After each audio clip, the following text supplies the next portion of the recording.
Kabareskrim Budi Waseso menggeledah kantor Belindo 2 untuk kasus korupsinya Mobile Crane. Kemudian berikutnya Erjelino mengontak Kepala Bappenas, Kepala Badan Perencanaan Pembangunan Nasional, Sofyan Jalil, dan mengancam mengundurkan diri dari jabatannya kalau Presiden tak segera menyelesaikan masalah penggeledahan. Jadi kalimatnya, ini contoh nggak baik untuk negeri ini, kasih tahu Pak Presiden kalau caranya begini saya berhenti besok. Itu yang disampaikan oleh Erjelino di Rut Pelindo 2. Lalu apa yang terjadi berikutnya? Di tanggal 3 September, Wapres Yusuf Kala menelpon Budi Waseso dari Seoul, Korea Selatan. Saya bilang kepada dia bahwa kalau kebijakan korporasi ya jangan dipidanakan.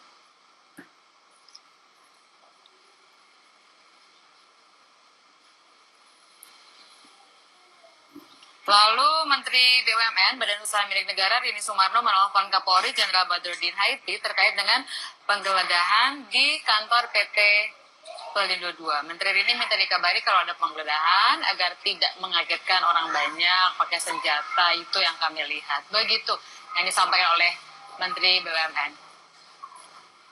Kemudian, ini 4 September, Budi Waseso dicopot dari Kabareskrim dan menjadi Kepala Badan Narkotika Nasional, gantian posisinya dengan Komjen Anang Iskandar yang sebelumnya di BNN dan sekarang menjadi Kabareskrim.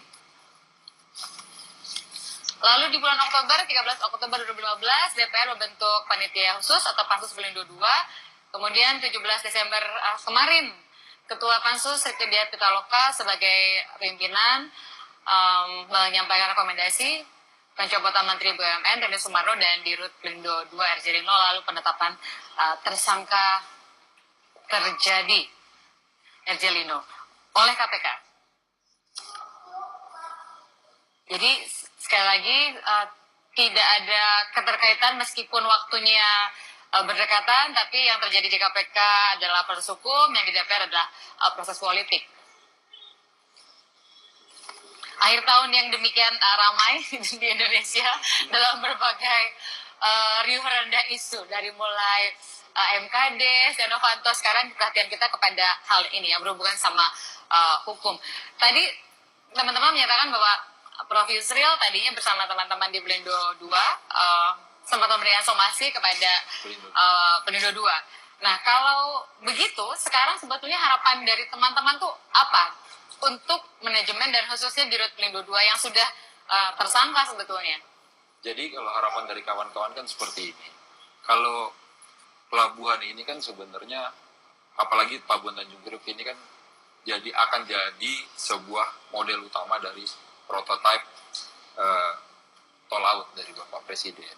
Nah, kondisi ini juga harus dibenahi.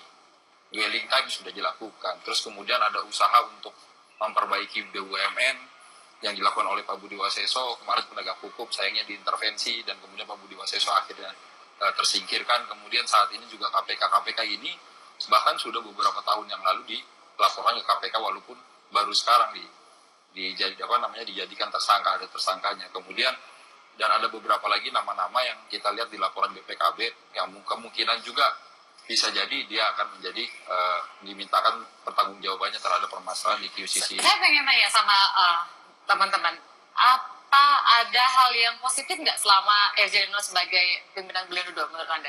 Jadi memang kalau misalnya orang melihat bahwasanya Pelabuhan Indonesia sekarang di iklan-iklannya itu berkembang pesat, padahal sebenarnya kalau kita komparasi contoh pembangunan Kali Baru yang begitu hebat dan heboh, iklannya menghabiskan miliaran rupiah, ternyata pada kenyataannya ketika dikomparasi dengan Teluk Lamong dari Pelabuhan Indonesia 3, ternyata dengan kapasitas yang sama, harga yang lebih murah di Teluk Lamong, ternyata pelabuhannya jauh lebih besar. Jadi komparasinya harus apple to apple. Jadi apa lebih banyak pencitraannya gitu menurut Anda? Kita melihatnya seperti itu, lebih banyak pencitraannya, terutama ketika kita lihat nilai debt to equity ratio-nya di pelabuhan. Ternyata di Pelabuhan Indonesia 2 debt to equity ratio-nya tinggi sekali, di mana saat ini nilai kekayaannya dibandingkan dengan nilai hutangnya jauh lebih besar nilai hutangnya.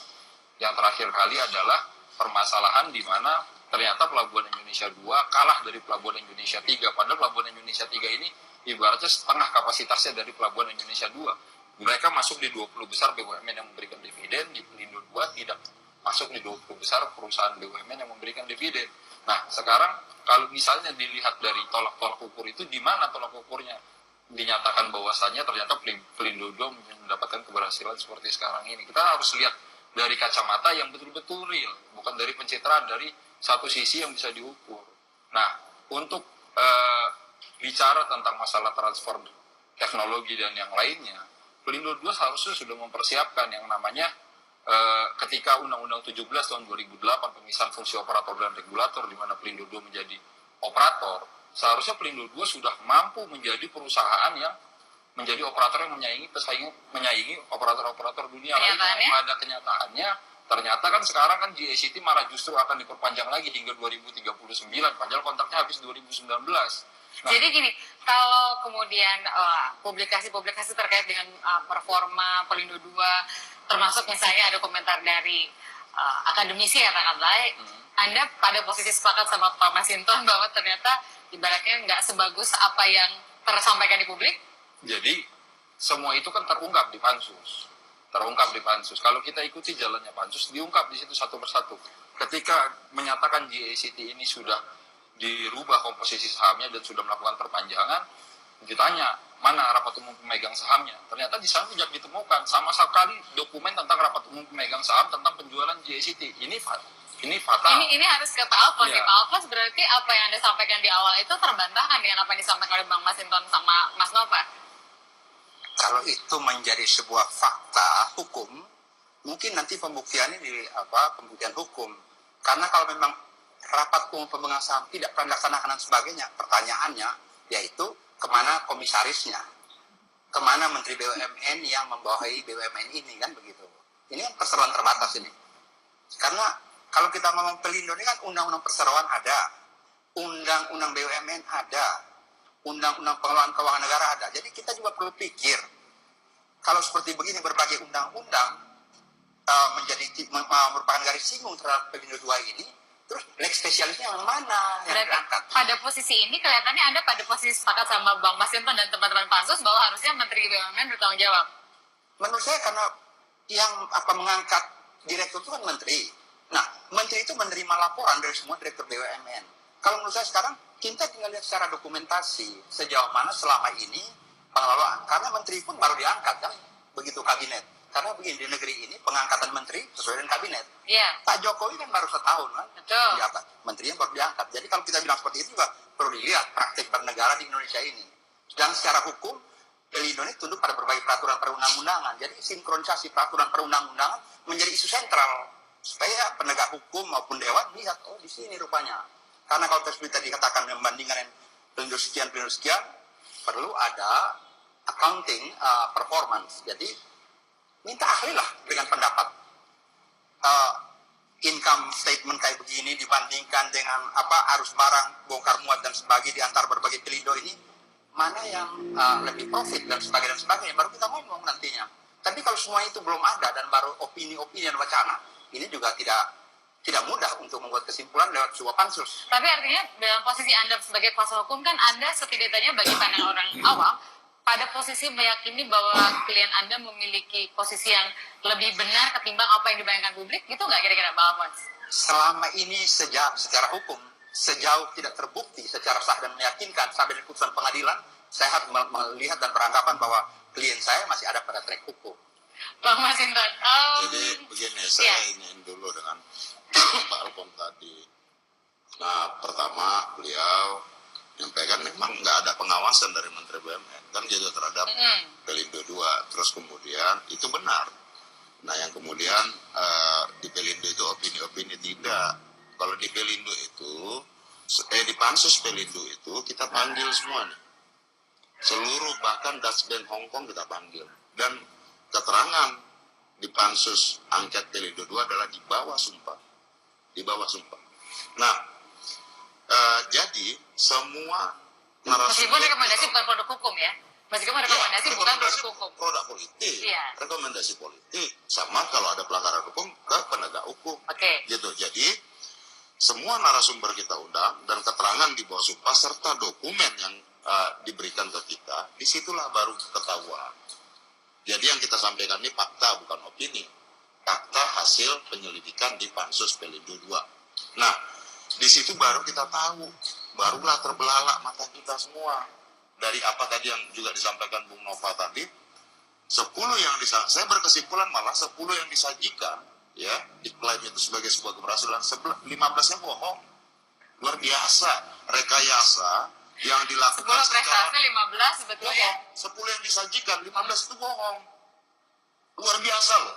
Jadi rekayasa ini dimanipulasi betul, ya, secara sistematis, bahkan ada rekayasa finansial. Menurut Anda Presiden tahu? Apa? Menurut Anda Presiden tahu itu? Tidak seluruhnya Presiden tahu dan dilaporkan oleh Menteri. Nah ini yang harus juga perlu diketahui oleh Presiden, gitu ya.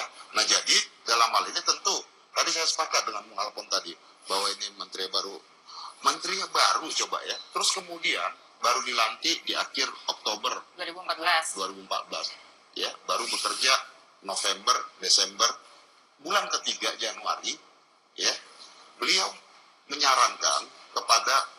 meminta kepada Erjel ini supaya menyuratin Hutchinson Port Holding Hong Kong di Hong Kong supaya menambah uang muka upfront fee 15 juta berkaitan dengan perpanjangan kontrak JST. Nah, bisa dibayangkan nggak, ya, menteri-menteri sebelumnya, baik Menteri Perhubungan Pak Mangindaan, Pak Menteri BUMN sebelumnya Pak Dahlan Iskan, selalu menekankan kepada Pelindo 2 agar berkaitan dengan perpanjangan kontrak JST, pengelolaan terminal peti kemas itu harus memperoleh izin konsesi. Ini baru 3 bulan kerja, langsung berikan persetujuan dan minta tambahan uang muka upfront fee namanya itu. Nah, bisa dibayangkan apa cara kerja seperti itu. Itu maka saya katakan di Pansus, Ibu, ini BUMN, bukan BUMR. Apa tuh? Badan usaha? BUMN itu badan usaha milik negara. BUMR? Badan usaha milik negara. Dan kemudian saya sampaikan ke Pak Lino begini, Pak Lino, kalau cara begini mengelolanya ini Pelindo, bukan Pelino, saya katakan. Bukan perusahaan milik Pelindo. Oh iya. Nah jadi apa? Ini sebagai BUMN, dia adalah amanat konstitusi kita, pasal 33. Jadi Anda pada posisi Dia ini tidak berdasarkan undang-undang. pada posisi ini Anda tidak bisa memahami kenapa kemudian Erjelindo belum juga dinonaktifkan. Nah, ke situ ya, ini semua saling berkorelasi. Ada apa? Bisa dibayangkan nggak teman-teman ini yang nggak bersalah secara kinerja diganti teman-teman. Nah ini yang udah status hukumnya jelas tersangka dalam pengelolaan tata kelola negara atau BUMN yang bersih harusnya udah bertanggung secara moral saja. Begitu ditetapkan sebagai tersangka, harusnya mundur. Pimpinannya memberikan sanksi, kamu mundur. Dan dua-duanya nggak terjadi? Kan tidak terjadi. Ada apa? Kita lanjutkan. Ada apa? Sesaat lagi tetap bersama kami ya. Di Talk to Aegis. Iya kan? Nah kita minta supaya Lino juga, Pak Lino bongkar aja.